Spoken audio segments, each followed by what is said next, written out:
નમસ્કાર દોસ્તો, સ્વાગત છે આપનું એનિમલ એન્ડ ફાર્મિંગ ડેલી વ્લોગ્સમાં। જોઈ શકો છો આપ બટાકાની હાલત। સ્ટોરમાં કોઈ મૂકવા તૈયાર જ નથી। લોકોનો ફોન કરીએ તો સામેથી જવાબ આવે છે સ્ટોર ફૂલ છે। અને હું આવ્યો છું એક એવા ખેડૂતના ખેતરમાં। ઉત્પાદન પણ બહુ સારું, પણ ખેડૂત લાચાર છે। કોઈ વેપારી નથી, કોઈ સ્ટોરમાં મૂકવા દેતું નથી। અને ખેતરમાં રાખીએ તો ખેડૂતનું કેવું હતું સાહેબ, આવી દશા થાય છે। તો હવે ખેડૂત જાય ક્યાં? સરકાર પણ સાંભળતી નથી ખેડૂતનું। જો સરકાર સબસિડી પ્લસ પાક વીમા યોજનામાં આવી ખેડૂતોનું સર્વે કરે ગ્રામસેવકના આધારે, તો ગ્રાઉન્ડ ઝીરોથી અમને જાણવા મળે કે શું હાલત છે ખેડૂતોની।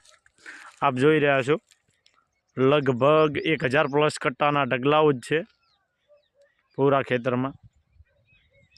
ખેડૂતોને બાજરી વાવવાનો પણ ટાઈમ જઈ રહ્યો છે હાલમાં। જો અત્યારે આ 8-10 દિવસમાં બાજરી વવડાય તો સારું, નહીં તો સામે ફરી પાછું વરસાદી વાતાવરણ, બીજું ત્રીજું કુદરતની કહેરો।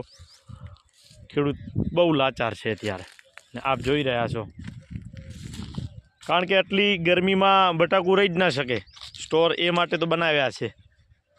લગભગ 256 જેટલા કોલ્ડ સ્ટોરેજ છે બનાસકાંઠા જિલ્લામાં। પણ શું આપને એક જ સવાલ કરવો હતો, જેની આપ કોમેન્ટ કરજો કે શું બધા સ્ટોર ખરેખર ભરાઈ ગયા છે કે કોઈ ષડયંત્ર છે કોલ્ડ સ્ટોરેજવાળાનું?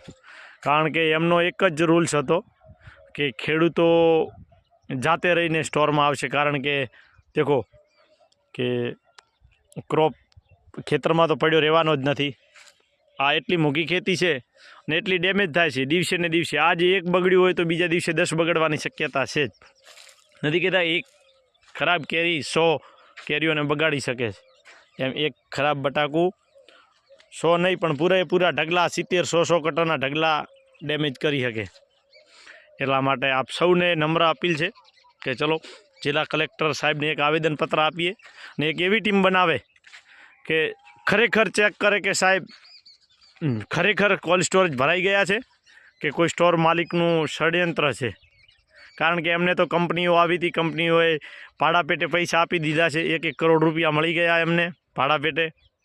ને હવે ખેડૂતોનો માલ નહીં લે તો એમનું પોષણ થઈ જશે, પણ ખેડૂતો ક્યાં જશે? એટલે મારે તમામ સરકારી અધિકારીઓને નમ્ર અપીલ કે એક ખેડૂત સામે મીઠી નજર કરશો। આપ તો એસીમાં બેઠા હશો, ક્યાંક